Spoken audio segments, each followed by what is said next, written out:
Aujourd'hui, je vais vous parler de comment j'ai revendu mon app Infinite Backgrounds, comment je me suis fait attaquer par des cyberpirates sur Stripe et je vais vous parler de ma prochaine application. Allez, c'est parti.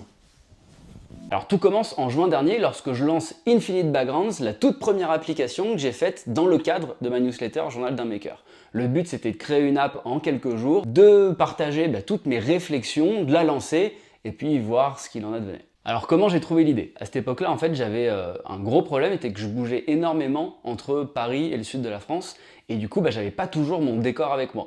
Et du coup, c'était pas toujours évident d'avoir quelque chose de pro, de quali, que ce soit pour tourner des mini vidéos YouTube, des cours, ou même pour faire mes coachings, notamment dans le cadre de mon accompagnement de 2 mois avec les entrepreneurs. Et du coup, je me suis dit, en fait, je vais essayer de générer un fond paria, un truc un peu quali, plutôt que de le faire en 3D, etc.